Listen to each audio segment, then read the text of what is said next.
Farcaster 101 is an educational series brought to you by GM Farcaster in partnership with Snickerdoodle, building off of their State of Farcaster report, which you can access at snickerdoodle.com. This 12-part series introduces all aspects of the Farcaster ecosystem and helps you get started building your social graph and brand on Farcaster.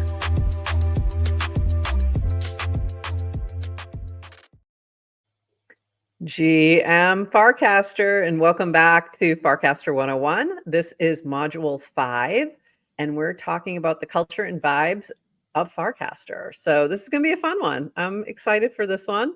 I'm excited for them all, but this one in particular, I think, is going to be a little extra fun. Adrian, don't you think so? I think so, right? So you're here with Adrian and Nanish Prof. I should have introduced ourselves again. But I think this one's going to be fun. And here we go. So we're going to talk about what is culture, kind of give a background of like what we mean when we're talking about culture, founder curated culture, Senius, impact of crypto culture, and builder energy.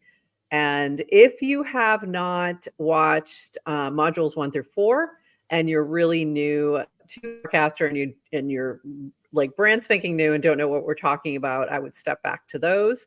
If you've been hanging out in Farcaster for a while, but want to understand a little bit more about the culture and sort of how it was built, then this is for you. So jump in.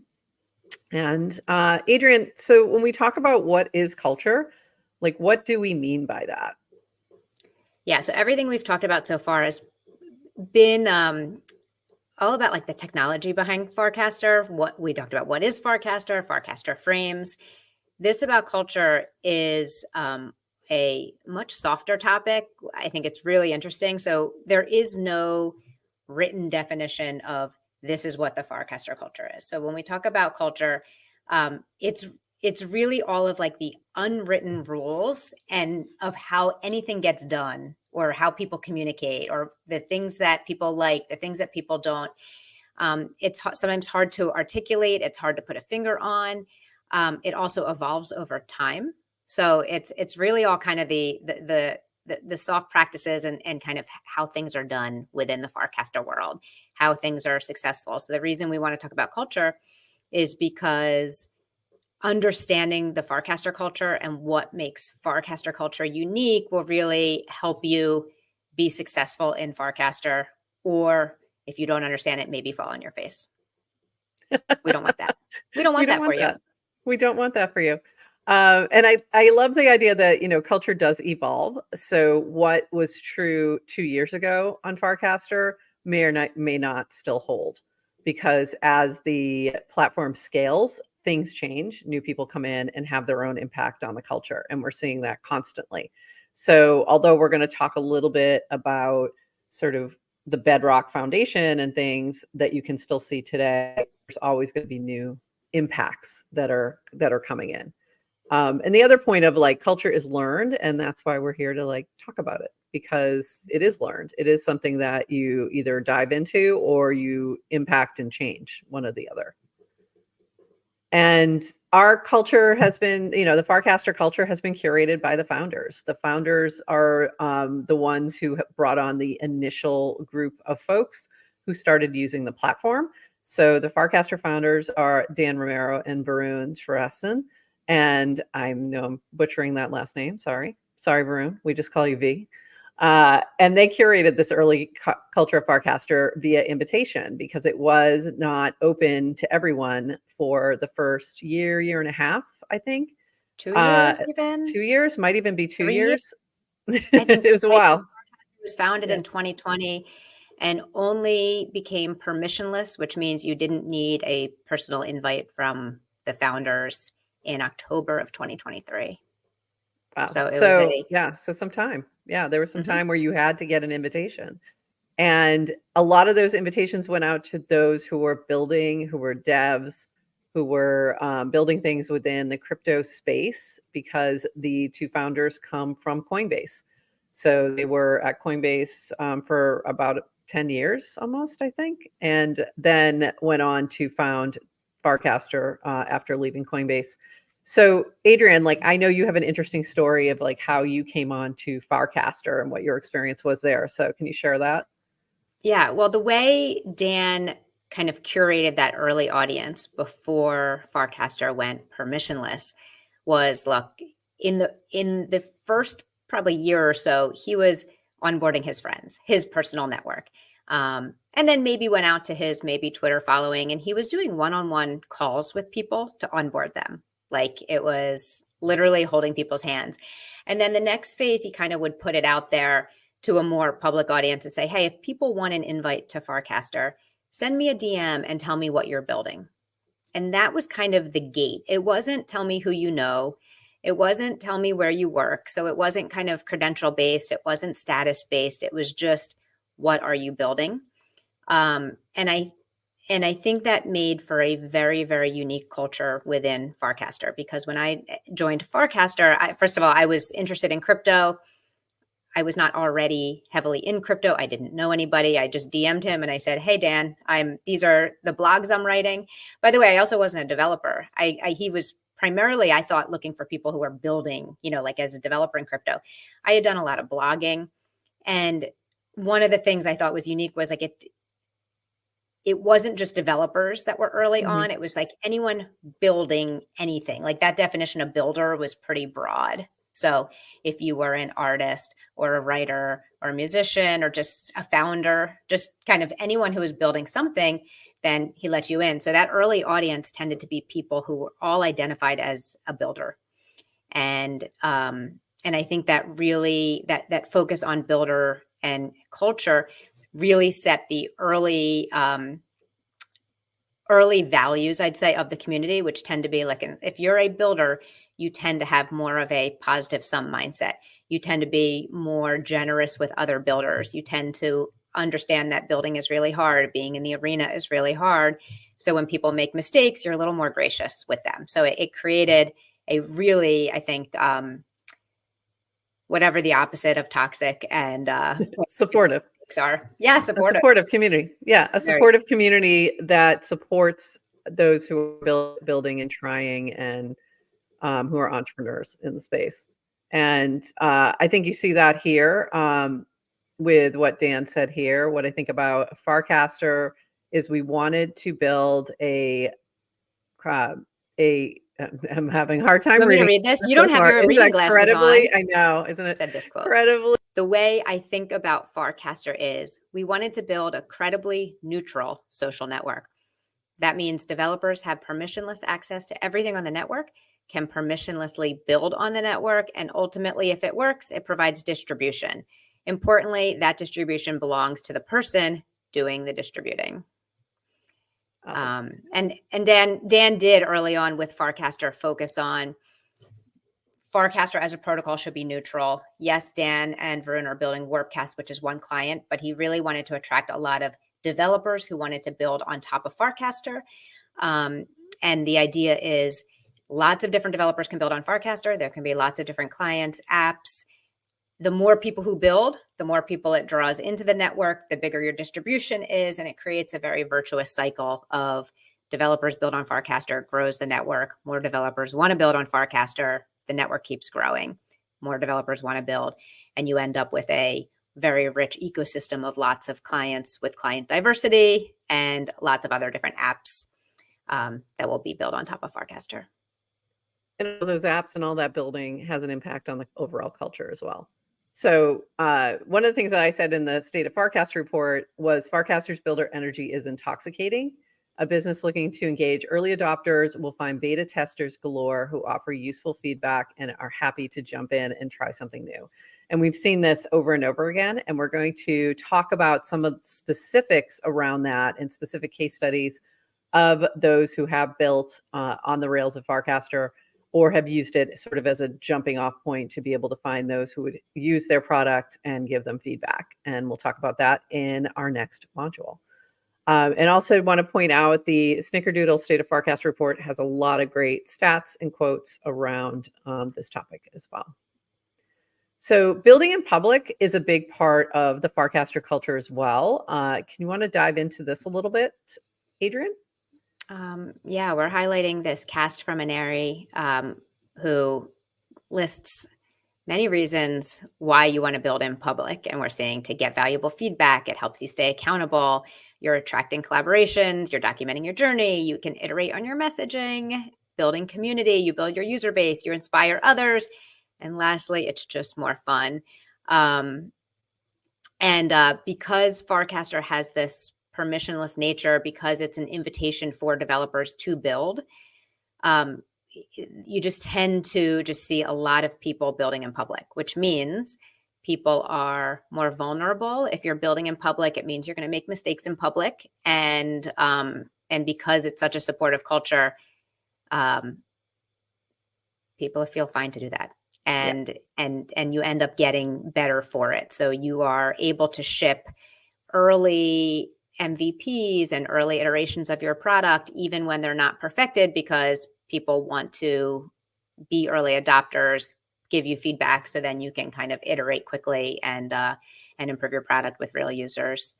I think because there's so many founders, I just say there's so many founders in Farcaster that founders understand other founders need feedback and need, direct access to users and not wait and not be filtered. So it's a really great place to build in public with other builders. And I think that it's important to know too, I think this is very much coming from the crypto culture, and we see a lot of overlap where transparency is appreciated, building in public is appreciated. And Aniri, who works with Base, Base has been, which is the L2 from Coinbase. Since they started building Base, they've been directly sharing a lot of that journey on Farcaster and sort of bringing in that user base into Base as well. So that has been part of their journey, and they're sharing what they've learned as well and why that's been important to their building. And this is from Rish, who has been building Nanar since 2023. And it was before permissionlessness of the whole entire Farcaster ecosystem. So, and he had said, it's exciting to see the next generation of apps won't have to build user identities and social graphs from scratch. Users will get a personalized experience in a single tap, and developers can depend on an open, permissionless protocol for social data. So that is one of the bigger reasons that builders are building on top of Farcaster, is that you can tap into the social graph. And as that grows, so does your user base, depending on what you're building. So this is also a great way to bootstrap a new app and have users that are already integrated into your flow if you're using something like Sign In with Farcaster, for example. And we've seen this happen with different games and different apps and things like Dracula and different other things that are not necessarily focused just on Farcaster, but they're using it as a way to sort of jumpstart their user base by having this social graph connected to it. Anything else that I kind of left off there that you want to add to that, Adrian? I just think what's interesting is the idea of building on top of something else isn't new. So there have been APIs, there have been open source software you can pull in, you can build on top of.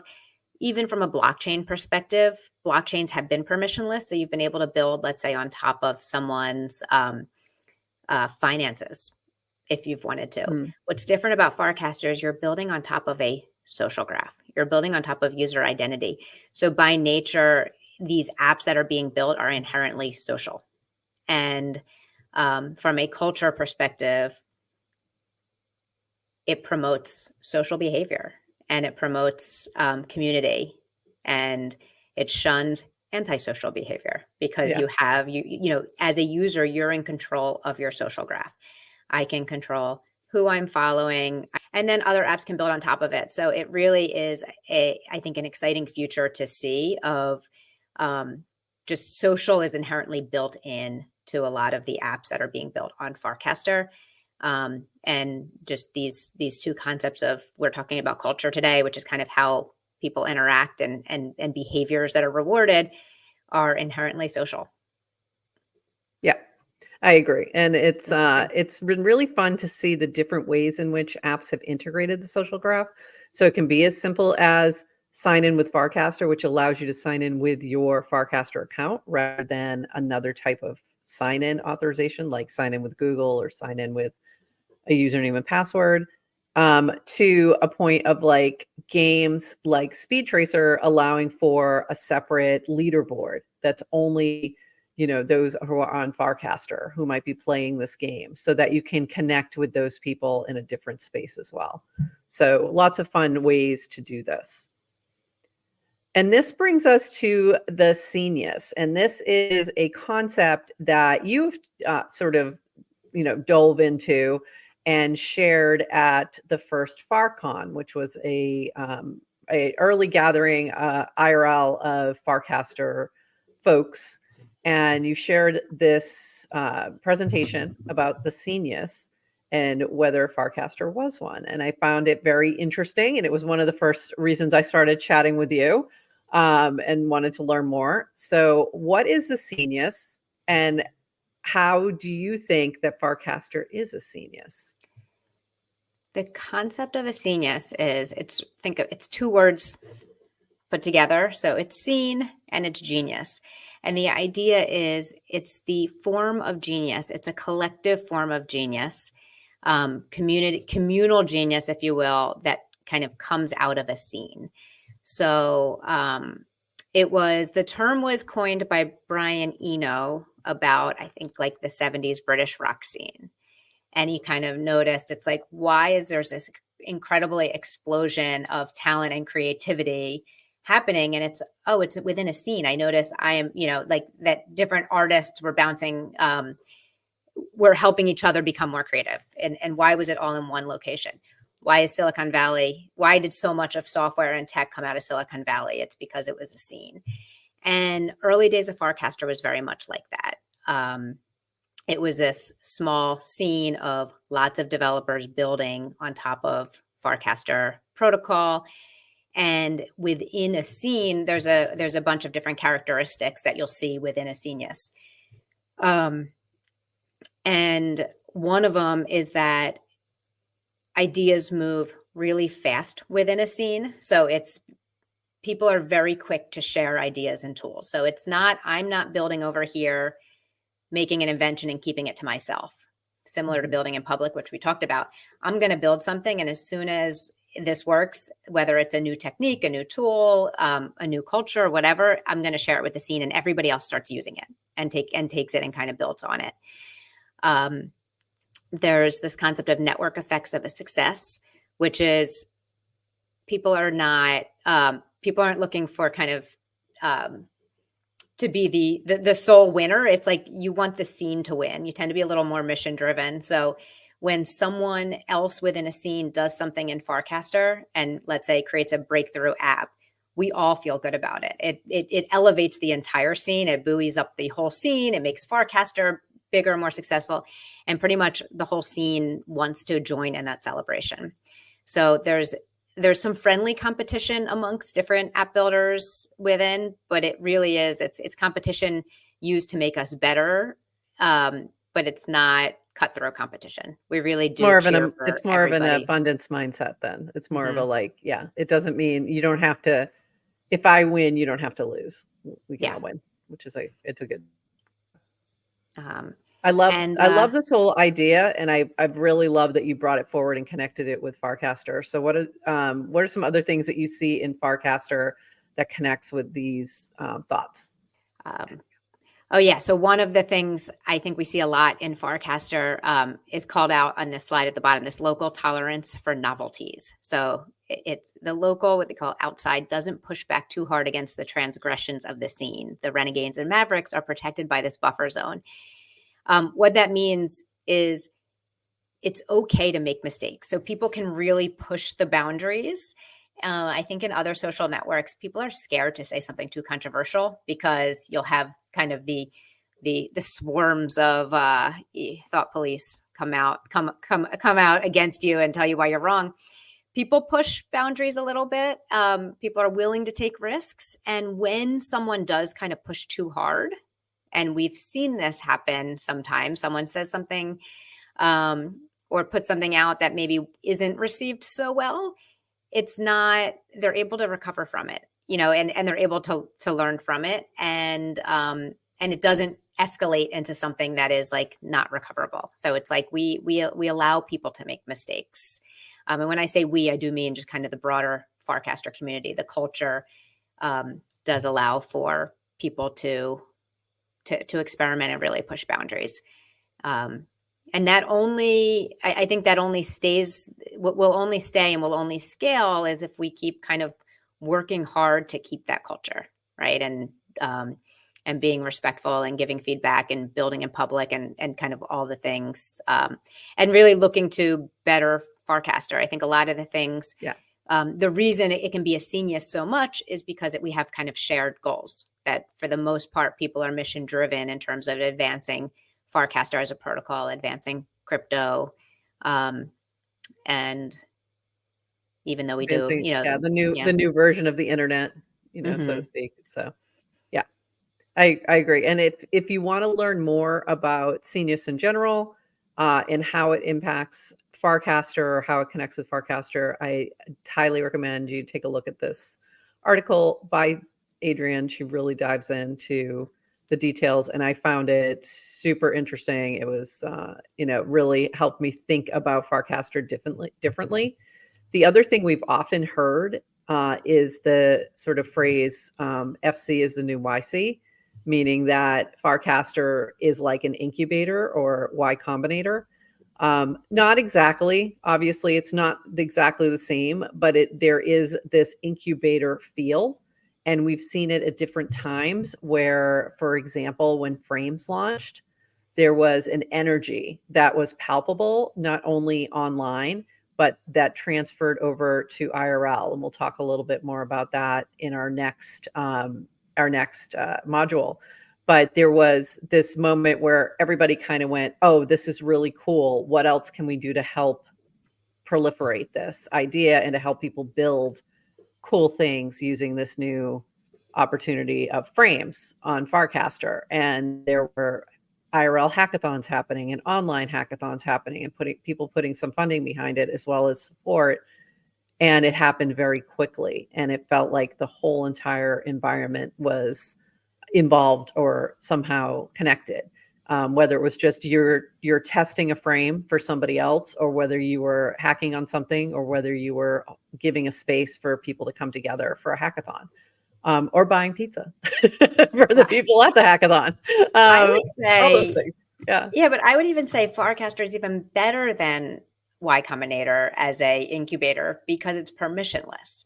So YC you have to apply to, and it's very permissioned and centralized. So a scene is not something you ever need an invitation to. It is not velvet roped. It is just Farcaster is a scene because it's full of people who care about decentralized social. And if you want to get in the scene, it's permissionless. There's no one gatekeeper. You just contribute. So people who come in and start contributing to the scene naturally start making connections within the scene. So if you think of a whole network node and of an existing scene, you come in from the outside, you start contributing, you're tangential. You find someone in that node, you make friends with them. One of the things we see a lot from a Senius perspective and why we call it an incubator is there's been tons of people launching companies, products, apps, all different things with founders that they met on Farcaster for the first time. So podcast, GM Farcaster and Farcaster Media is something that was created. Nownish Prof and I did not know each other before Farcaster. So there are many, many such cases of people who have found their co-founder on Farcaster. Including many such cases. Another podcast. Another podcast with many such with cases. 2 Farcaster founders. This is getting weird. So, and I think the key is, I'm sorry, not the key, but the other thing that people do is when you're within a scene, it's permissionless, you start contributing. But lots of people have just, once you start making friends with someone on a public feed, People will start, maybe you kind of create real relationships. You take it to direct cast and private messages. You get on a G Meet or a Zoom meeting or a FaceTime, and you start getting to know people, which I think we have this on a slide later, but another common theme from the Farcaster culture is the concept of URL to IRL, Yes. which is taking relationships from online first into real life. And we talk about that a little more in our next module. Yeah, so I think you did a great job of summing up the Senius and where that kind of lies right now. And we definitely feel that. And then there's also a number of folks who are sort of the influencers of culture within Farcaster, and not in the traditional or what we commonly know as influencers. It's not that same kind of thing, but that have somehow impacted. And this is a very, very, very small sample. There are multitudes more of folks who have had impact on culture in different ways. So, for anybody, don't at me is what I'm saying. But we've got obviously our two, the two founders, Dan and Barun. And then you have sort of the, I'm going to say it, Coinbase Mafia. The folks who used to work with them at Coinbase were sort of the early invitees and have had an impact on the culture. And that includes Jesse Pollock, who is still at Coinbase, but also is the founder of Base. And that L2 has been a huge impact and connected well with Farcaster.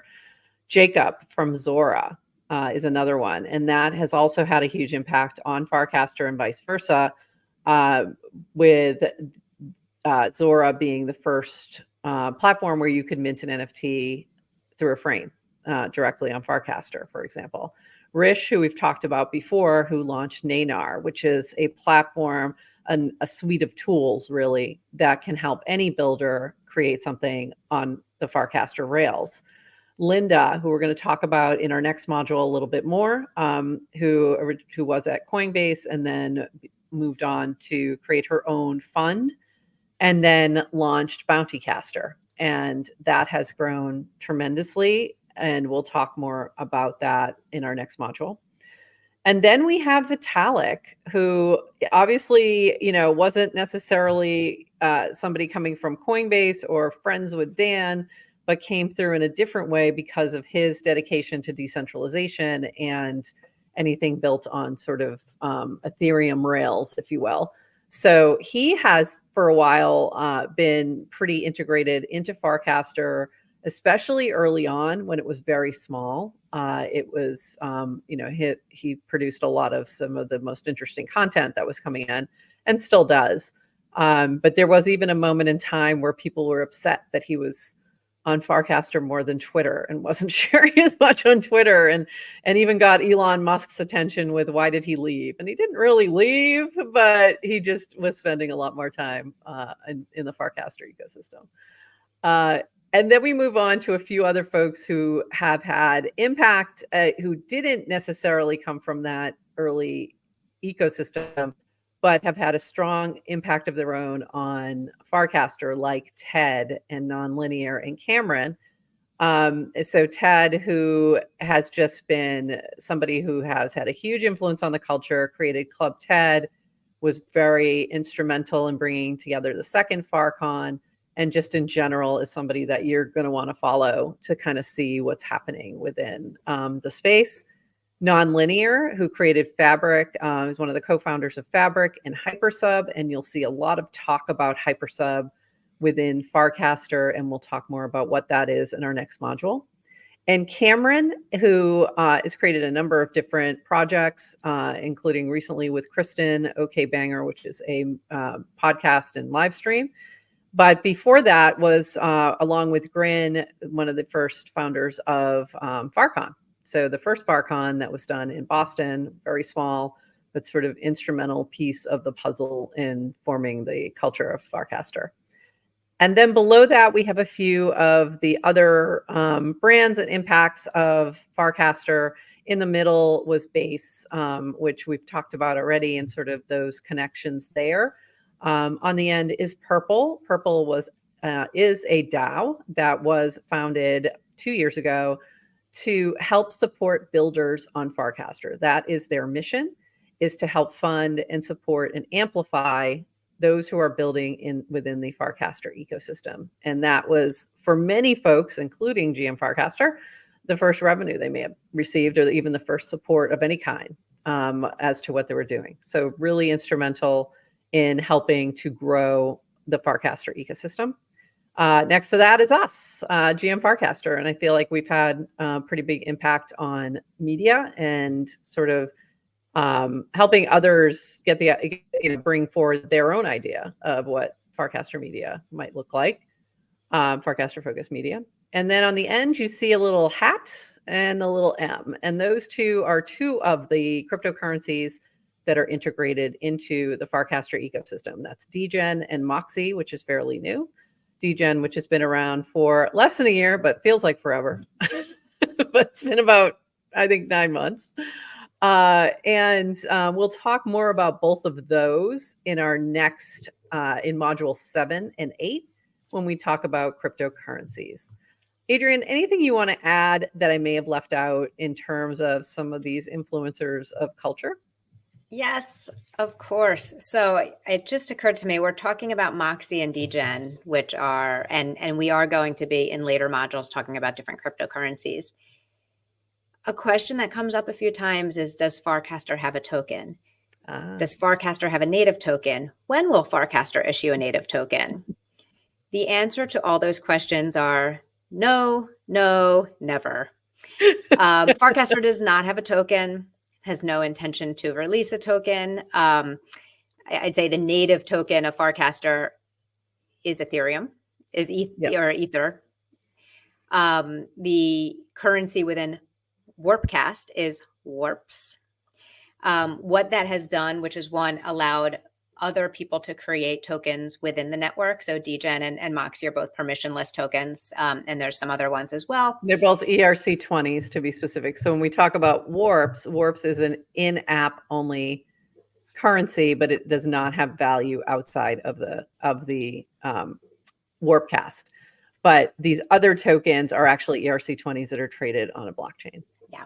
So and then, so tying back to the big theme of this module, which is culture, because there is no intention of releasing a Farcaster token, I would say it doesn't mean there aren't people here who try to speculate. However, it's largely not a very speculative community. It's not, I'd say it veers more towards, if you're familiar with the Chris Dixon analogy of the blockchain as a casino versus blockchain as a computer, it tends to be more computer founder, builder focused people than speculative casino. I'm only here for a future airdrop. Yeah, but we do see some of those folks as well. And you're welcome, but just be careful, BYOR, because there's always going to be that piece of it. But it is definitely a little different than what you might see in other environments. Great. Yeah. That's great additions. And I'll just say, I'm laughing because as we're going through influencers of culture, all we see are PFPs. And that's part of the culture. When you jump into Farcaster and you start you will start to really get to know people by their PFP. Mm-hmm. And it's very easy, I think, for Prof and I to look at these pictures and know exactly who everyone is, know exactly what their personalities are. And you may not at first, but it's really fun over time to really get to know people, the people behind the PFP. Yeah, the people behind the PFP are the best part of Farcaster. Yeah. But another good part of Farcaster is the memes and the crypto culture. So memes, and not just this particular channel, but many channels in many places, including Reply Guys, you'll find memes integrated into the culture. A lot of them stemming from internet culture as well as crypto culture. So sometimes it's specific to crypto. Oftentimes it's more internet-based related, and then sort of tweaked for our needs and purposes and moment. But there's also been times where memes have come through Farcaster Culture, and this is where it gets a little confusing for those who are new. When they hear us talk about Mole or Wow Wow or Toe Spacers, dear Lord, or Kiwi, sometimes if you weren't here in that moment, it may not make sense. But some of these memes have a life of their own, and they continue on past the moment and become integrated into Farcaster culture. So some of these may even become a reaction. So if you've noticed, or if you haven't noticed yet, sometimes the little heart reaction isn't a heart, it's something else, like a GM or a GN. If you start your cast with GM, you will turn the little heart into a GM.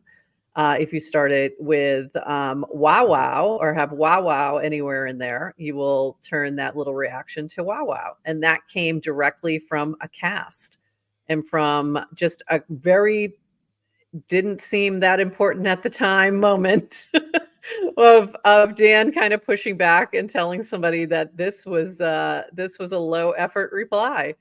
And then it became much more than that. So there's these things that kind of take off. And I think that is the lightness and humor of the culture.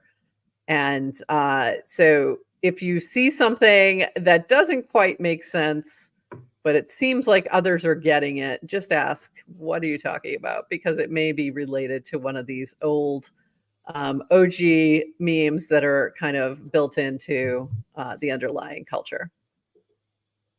What do you want to add to that? The thing I will add is, because I was talking to someone recently who is new to Farcaster, and they were telling me kind of the hardest part about joining Farcaster when you're new is it's not the technology, because it's not that different than a Twitter feed if you're used to that. It was what you're seeing on your feed when you're looking at what people are posting. And they said the vocabulary is confusing, the terms, words people were using. Riffing on what you're saying is like, yes, there are some kind of Farcaster specific things. I think the important thing to remember, though, because if you don't immediately understand, it's easy to walk away and say, this place isn't for me. So I think the important thing to remember from a culture perspective is Farcaster is builder culture. It's internet culture, right? So, but it's not exclusionary. Yeah. So if you remember that, kind of put your builder hat on, start contributing, don't overthink, don't worry about having to fit in to an exclusive club. And I think kind of the way you cast for probably the first 30 days, whether you cast a certain way or not, really would probably have will set you up for success. So don't be alarmed if you come in and you see toe spacers and mole and weird things on your feed. In our next module, we're going to go into, I think, a little more details and give you a little more advice on how to approach Farcaster when you're early on, in terms of how do you fit in with the culture. But don't be alarmed. Yeah, don't be alarmed, and also don't be afraid to ask. Especially, you can always tag Adrian or I in a cast if there's something that you're confused about. But also, just asking publicly and generally, you will usually find a kind-hearted soul who will answer that question for you. There's even a afraid to ask channel. So go ahead and ask your question. And with that, we're going to end this module here, but we're going to continue talking about culture and give you a few more case studies and examples of what we mean in our next module. So stay tuned. That you can cut it easily. Okay.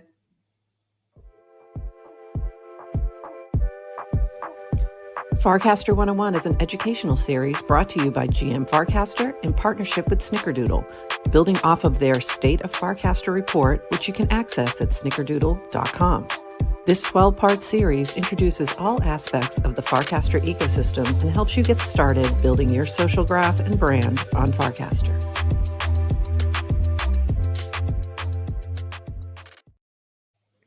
And we're back, and this is Module 6 of Farcaster 101, and we're continuing talking about culture. And in this one, we are going to be talking about some case studies around culture, as well as we're going to be chatting about builder energy, which we talked a little bit about in the last one.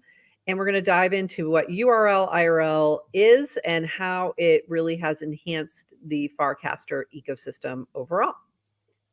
So first, let's just take a quick review of what is culture. And Adrian, do you want to just give us a quick summary for those who maybe haven't watched Module 5? Sure. So culture is just the collection of values, beliefs, behaviors, other characteristics that define a group of people or society. So just think of it as like the unwritten rules of how things are done. It's like the in a social network, you might see like, why are people as a group behaving a certain way? What are the things that work really well within the culture? Are people quick to jump and yell at someone, or are they more supportive? So culture is just kind of like the vibe of an organization. It's never written down, and it changes all the time. Not a lot, Yeah. but over time, I'll say it changes over. It can change over time. And it can get influenced by new folks who are coming into the ecosystem who make their own stamp on the culture. Farcaster is really good for founders, and we've seen this over and over again, and we're going to talk about some of those founders in just a bit. But it's great for founders, and I would say the /founders channel is fantastic. It's a great place to have discussions about if you are, running a startup or just involved in a startup. You're going to see some great advice being given there. You're going to see some great questions, a lot of sharing. Great AMAs have been held in that channel with some incredible founders, such as Brian Armstrong. I think Vitalik did an AMA at one point. Gary Tan from Y Combinator. So there's been some just incredible content coming out of the Founders channel. So definitely recommend following it. And a lot of times founders are finding their first 1,000 users in this space. So going from that 0 to 100 or 0 to 1,000, this can be very helpful to you in that regard. And also founders finding their voice. People want to hear your personal side too. So I think Farcaster has made it easier for people to connect at a human level rather than just the traditional brand level. So you see that happening a lot, and we see that iterated by Eric's here. I love how many founders on FC share and reply from their individual accounts versus behind brand accounts. They often talk about much more than their products too. Divide between personal and professional definitely seems to be shrinking, and I absolutely love it. Relatable for the win. So relatability for the win. So I know that this has been something that I've really liked within this ecosystem is the founders who become a part of the network and aren't just letting their brand speak for them, but they're talking about different things in parenting, or they're talking about different interests that they have in different sports channels, or whatever it is that interests them beyond just what they're doing with their business. They're playing Dominion in tabletop. For real, they're playing in tournaments and letting all sides of their personality be a part of who they are within this, and not feeling like they have to be confined to just one thing. What else have you seen, Adrian, that you find interesting and helpful? Well, I think that's one of the trends we're seeing just broader beyond crypto, beyond Web3, beyond social, is people today want brands to be authentic. Yes. And I think a lot of the more modern companies have done a really good job of learning how to kind of, from a brand perspective, be authentic and speak to their audience and users. And we see that on Farcaster. There are brand accounts that are doing an exceptional job. But what's really interesting is because so much of Farcaster is for founders, and we talked about this in the last module about how Farcaster has really courted those early, like just kind of the builder and founder mentality. Founders talk about their business and their product from their personal account, and people seem to just love that. Like they want to hear kind of direct from the founder as opposed to from the brand account. So it's people want authenticity. And I think the more you're sharing beyond and unfiltered, don't just show your product, kind of bring yourself and build in public. I think that has been done really well in Farcaster. think we've seen that a lot throughout history here and there, but then we went through a period of time where it became very corporate and very much you don't do that, right? You keep the separation. But I think, Silicon Valley in particular, and the tech side of it, we've definitely had those big personalities who have been very much attached to their brand. And I'm thinking Steve Jobs and Bill Gates and these big, Mark Zuckerberg. So that is seemingly more normal these days anyway for startups. So I think you see that reflected here as well. And I think that's a positive, definitely a positive. And it makes it much more interesting. And you'll be interacting with these founders all the time within the Farcaster ecosystem. So there's a good example of one, and this is Linda Z, and this is something that she actually posted on Twitter, was talking about Bountycaster. Bountycaster was able to get its first 1,000 users from building on top of Farcaster. Plan for growing to next stage, expand to more social networks. Next is Twitter X, expand to more P2P categories, job services, resumes, items for sale, continue to grow with Farcaster. So Bountycaster is the idea of building a Craigslist type of platform, but on crypto and on crypto rails. And so kind of jump starting it on Farcaster because of the social graph and because of the way it's built on blockchain was easier than starting it on a much larger platform where you're going to have a much harder time getting attention to your product without having to pay a lot of money to really put it forward in front of a lot of eyeballs. So I think that bootstrapping it and starting it from Farcaster was a really smart move on her part. And she was able to find those folks who were willing to experiment and play around and help her work through the bugs and things like that to find what was working and how to make it work in the most effective manner. And it's really cool to see something that starts on Farcaster and then moves to something as large as Twitter, or rather than the other way around. Yeah. Any other thoughts on this? And we just love Linda and love that she shares so much of her journey building Bountycaster. She shares that a lot on Farcaster and is very much building in public. Anything else that I missed there, Adrian? No, just follow Linda. She's at Linda on Farcaster. And she is a great example of what we mean when we say build in public and be authentic. And she does a great job of kind of being a founder and sharing a lot of her story about Bountycaster, but also kind of sharing other parts of her, of who she is as a human. So yes. Yep. She's absolutely a Farcaster culture influencer. And yes, for sure. Whatever that means. Whatever that means. Another founder who's found like an incredible audience and really impacts the culture of Farcaster is Nonlinear, and Johnny Mack, who is one of the co-founders of Fabric, which is also Hyperssub, is one of their products. So originally Fabric started as a crowdfunding type of platform, and it still exists in that manner.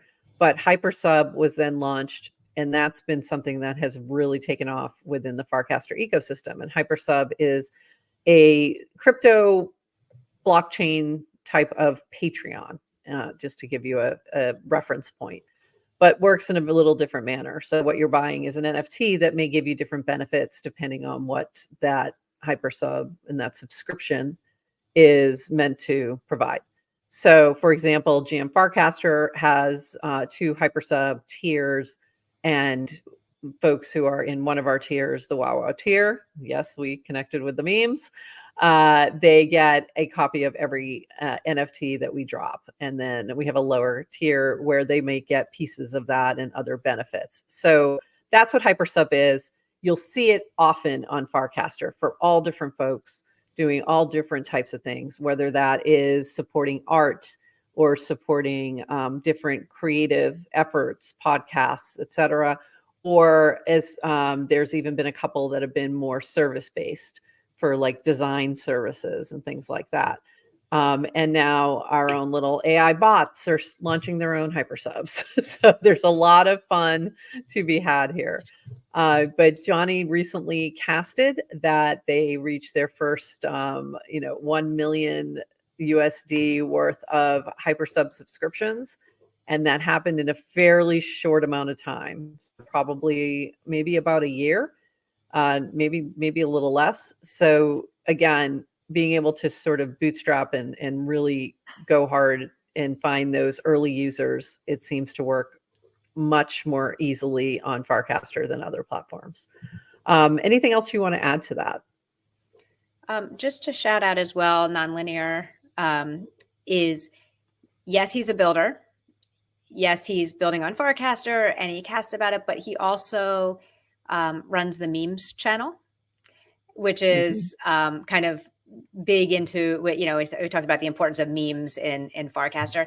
And he also has a podcast called Many Such Cases that he started, which is a Farcaster podcast. He and his co-host Ted, who they also met on Farcaster, do a podcast. So just another example of someone who, yes, is a founder, but is doing other things for the Farcaster ecosystem. And from a culture perspective, and we keep calling out these examples of the people who are kind of impacting Farcaster for the better. These are people who are just kind of contributing to Farcaster as a brand and protocol and entity, more than just their own personal self-interest to grow their own product. Right. They have a true belief in Farcaster and what it's trying to do and like where it's trying to go, and really love the idea of decentralized social and the social graph and being able to build upon it. Yeah, beyond just what they're building individually. And then we have Matthew. So Matthew is building events.xyz. So if you think of this like a competitor to something like Eventbrite or Luma, but is integrated directly into the Farcaster social graph and uses frames and composer actions as part of its basis. That's what he's building here. And it's been sort of a growth over time too, an iteration from where it was just a bot, and then it became a frame, and then it became a composer action, and sort of continuously building on top of the protocol, as well as finding new ways to integrate into the social graph and use that social graph to make it more valuable. So this is another great example, I think, of being able to, I think if you started something like this, if you're like, I'm going to go create a new events type of company without some kind of purpose, like building it on decentralized social, it probably wouldn't go anywhere. There's so many competitors out there, but this really works within this environment because it's directly integrated using things like frames. It makes it very easy to RSVP and connect in, and also be able to see who else is attending things and connect with those folks as well. And he's constantly adding new features along those lines to really utilize the social graph in this regard. Anything I may have missed there, Adrian? I'll just kind of call out Matthew as, again, being one of those kind of Farcaster OGs that is building in public. And he's been building events, and we've seen it. And he goes out of his way to help other Farcaster people who are trying to use events. So these are his users, but he really wants people, he listens to feedback, I'd say. He wants to help you. It's a new product and things haven't always been perfect. So things will break. He is so transparent and so willing to receive feedback and iterate and work in public. And it's just it's a great example of kind of the Farcaster culture at its best, I think, which is just someone building in public, connecting directly with their users, taking feedback, shipping very fast. So just follow Matthew and check out events and use them for your Farcaster events. I think he also just so much promotes it's like if it's a Lego block within Farcaster. And so people building on Farcaster are using it. It's just been really nice to see events get built. Yeah, it's been fun to watch this journey and just see all the different iterations of this particular product and business. And this kind of segues perfectly into the idea of URL to IRL.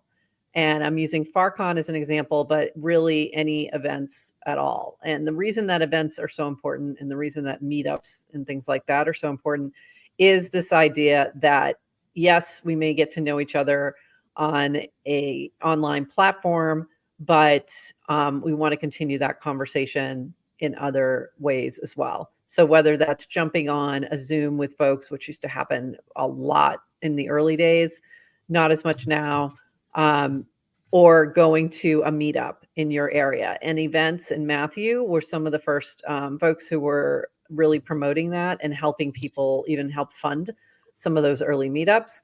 And that led to FarCon, the first one. So this was originally organized by Cameron and Grin. And this was a very small unconference in Boston in June of 2023.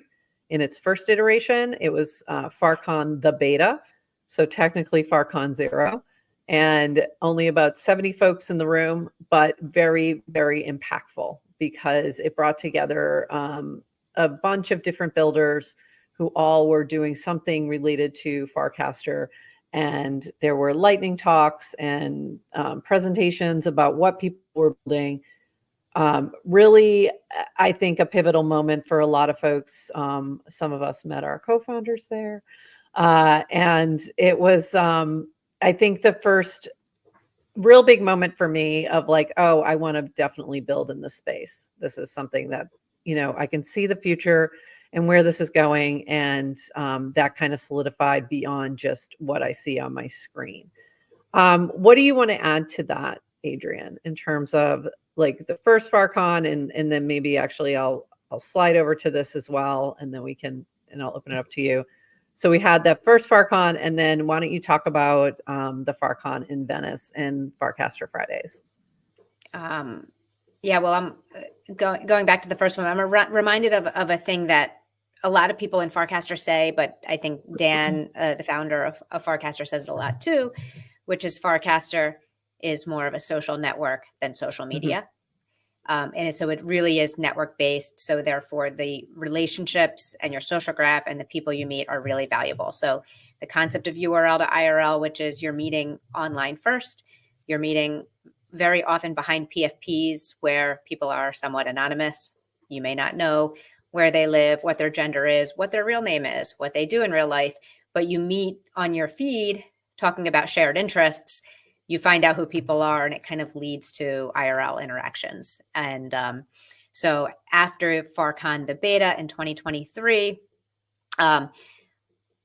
FarCon, the second one was held in Venice Beach in May of this year, 2024.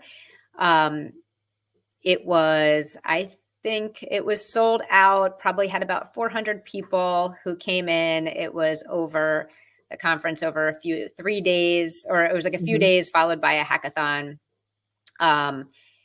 And it was a phenomenal event, tons of builder energy. And always also all these events were kind of organized permissionlessly without really any involvement from the Farcaster founders themselves. So I think they just showed up. Yeah, they invited, but they didn't go to Boston because they didn't want to travel. But they showed up. Dan was there. Dan was in Boston. You're right. That's because Dan was in Boston. B wasn't. There. Yeah, he didn't. Yeah. But it. Oh, yeah, but just the key that this is permissionless. So that is just something we always talk about in terms of what is the brand, what is the culture, which is it is permissionless. So the people who are willing to kind of step in and contribute and take initiative are the ones who can influence the culture. And so FarCon, the second one, was organized by Ted and McBain and Heavyweight and Matthew and who am I forgetting? Bill Steck did FarHack. Yep. And then with a lot of help from the larger community like Base and Seed Club and Variant for the hackathon. And so there was a lot of folks coming together permissionlessly to pull this off. And it was amazing. And it was an amazing few days. And I think what most people knew coming out of that was that we need to do more of this. So not long after that, launched Farcaster Fridays, which is an effort to try and create these smaller IRL meetups the first Friday of each month and bring people together on a more regular basis. So we are seeing more of that as well. And there have been just a big, I think, emphasis on meetups. So there are city channels wherever you are, and there's have always been opportunities for people within Farcaster to meet IRL. So that's just been, I think, a theme of, yes, we meet online, but there's a lot of interaction outside of the digital space, which has been really cool. Yeah, it's definitely solidifies those relationships. In a different way, when we've talked about a lot of authenticity and founders who share a lot of themselves beyond just talking from their brand or having a very controlled presence. And one of the things we've noticed because of that is that brand accounts can be very hit or miss. But the ones that have done really well have leaned into the idea of the brand intern that has a great sense of humor and that can spend a lot of time diving into and integrating themselves into the culture of Farcaster. They're not just sort of coming in and just talking about themselves. They're leaning into all the different aspects of Farcaster, becoming a part of different channels and communities. And also, you'll see them often in the replies, adding their own brand of humor to this. And three of our favorites are the Polymarket intern, me on bass from Magic Eden, and the Shibuya intern as well. So just a few pieces of fun. And this kind of leads into our recommendations for those who are newer to Farcaster and especially brands and sort of some best practices. So Adrienne, what should people know when they're joining Farcaster and don't know much about the culture? What is some advice to approaching Farcaster, and what are some best practices that work well in this culture? All right, let's break it down. And the first one on the list is Dan has often used a party analogy. So imagine walking into a dinner party that is already started. Like, you're late to the party, you walk in, you don't know anyone. What do? You don't stand in the corner and just start screaming at everybody about what you're selling, because that is the fastest way to get kicked out. You observe a little bit, you listen to what people are talking about. You might integrate yourself with a little side conversation at the corner of the party. Like, you just don't bust your way into the center and tell everyone to listen to you. And that's a little bit of kind of how he's advised people to approach Farcaster is, imagine it's a big party. People in Farcaster have already kind of figured out how to mingle. You are invited. And I've said this in the last module, and I'll say it again. Farcaster is not exclusionary. It's not exclusive, and it's not exclusionary. It's extremely open and welcoming. However, there's a little bit of an art of figuring out. So think about it as a party, and just like a party, what do you do when you get invited to a party? You bring something. So I love the concept of give before you get. And you don't approach Farcaster as what can I get from Farcaster? And, and don't think of Farcaster as a place where you can extract. Try to contribute. Yes. See what you can do to contribute to Farcaster, to other people. Give product feedback to someone. If someone asks a question or wants a recommendation, answer. Reply. Don't, one of the things we tell people is reply 10 times to every top level cast you do. Engage in conversation. So just generally feel give, and what I think most people find is what you give, you end up getting back. So just approach it with that kind of giving mentality. Anything to add to the party analogy before we No, I think it's a great analogy, because also when you're at a party like that, you're just walking in, you're gonna kind of listen, you're gonna kind of hang out, and then you're gonna find those moments where you can add to the conversation, where you have something like, oh yeah, I used to work in that industry, or I used to, oh, I love that song, or I love that, or have you seen this movie that relates to that? Adding that thing that you bring to the party or your special area of expertise. Love to see that. Come on in, bring that energy, and sort of find those moments where you really can add something of value because everybody brings something unique to the party, right? To the ecosystem. Okay, the next thing I want to encourage people to remember is Farcaster is not done. It's not a like mature, established, fully decentralized protocol where it's just done and we're already there. It is being built, which means it's changing. Not everything works all the time. So come in with the attitude of, one, get comfortable with change. So the platform is constantly changing. So as long as you just kind of expect that, it's not as uncomfortable when it does change. Prof and I have had a hard time preparing for these webinars because we've taken screenshots of things and we have recorded past modules that are completely out of date, which is why the channel, like within the past like 3 weeks. The end. Yeah. It's like it happens. So things fast. are going to change. Yeah. That to me is a feature, not a bug. You are literally being able to be part of a movement that's creating the future, and you can put your imprint on that future. So it's like, it's fantastic, but don't, if you get upset because a button used to be red and then you come in the next day and it's blue, or, something that used to work, you got to just kind of roll with it. Related to that is be experimental. Things are dropping all the time. So if there's frame developers dropping different frames, people are doing, because it's a builder community, everyone is throwing out their in progress work. You have an opportunity to try things in beta before they're fully fleshed out. Lots of people are giving you access to their apps from when it's still on test flight and test flight, Apple's test flight. Lean into it. It's really exciting, I think, to kind of be on the forefront. And I think what else, like, don't overthink. Because I think if you're trying, if you can really lean into like, not everything is fully cooked, things are a little weird, and you can lean into it, it's really fun. So just kind of lean in and participate and engage. What else would you add to that? Yeah, I think that's, you covered it really well. And I think that the other thing is, just know that it's not just the Merkle team who, the Warpcast team who might be adding things that are new. We're also talking about people who are building things that are new.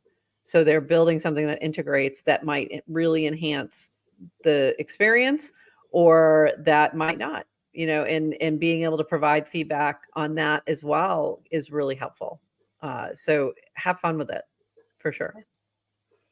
And then I think the last piece I'll iterate is what we talked about just a few minutes ago, which is Farcaster is a social network, not social media. So yes, there's a lot you can get out of a social network, but what I think I want to encourage people to do is really focus on the relationships and focus on building community. Find your users, find your community, reply more than yes, you should cast your original content, but get into the replies, ask people questions, engage, be authentic, and really treat it. I think treat it like it's a group chat. Yeah, that's like the best way to develop community. It's not broadcast social media. It's not look at me. This is a group. It's a public group chat, and if you treat Farcaster that way, you are more likely to be successful and have a lot of fun while you're doing it. And I think finding people to follow and finding people that follow you, that's going to happen more in the replies than anywhere. Because I mean, just personally, that's where I normally will find people that I knew that I want to follow. And it's not necessarily replying to me directly. It could just be in a conversation that I found interesting. You say something that's interesting, and that might be somebody, there's somebody new here that I want to follow. And that is very easy to see too, because there'll be a little plus sign next to their PFP. If you find somebody in the replies who you're like, oh, that was really interesting. Who are they? Let me go check them out. Click on their PFP, go to their profile, learn more about them, or just follow them right there by clicking the plus sign. I think that all great advice. And we've talked a little bit about, there's a little bit of crypto culture here. There's a little bit of internet culture, but there's not CT culture. So crypto Twitter culture. A lot of the dunking, the really aggressiveness, that's probably not going to work as well And so, just be aware of that. But also for most folks who are kind of tired of that sort of approach on social media, this might be a welcome news. So hopefully we can continue to keep those vibes. All right. I think that's everything, Adrian. In our next module, we're going to talk more about cryptocurrencies and tokens that are integrated or that are built on top of Farcaster, and sort of a little bit more of that technical aspect as well. Anything else that I may have missed, Adrian, that you wanted to add there about culture or about what we're going to be doing next? Come for the decentralized tech, stay for the culture. There you go. And all right. Reminder as part of the Farcaster 101 series, thank you for watching. We have office hours every week, so make sure you jump in, find us on Farcaster, tag us, say hello, give us feedback on this course. If you have questions, definitely reach out. We are very accessible and available, and Yep. we'd love to hear from you. Yep. And there will also be some accompanying paragraph posts that'll give you a little bit more information along with all these videos. So everything that we hope will help make your adventure in Farcastering a little bit easier. And all the links. And all the links will be in the paragraph posts as well, in our blog post and our companion blog post. So, yep. So all the helpful things. And with that, we'll bid you adieu until the next module when we're talking about cryptocurrencies. And until then, bye-bye.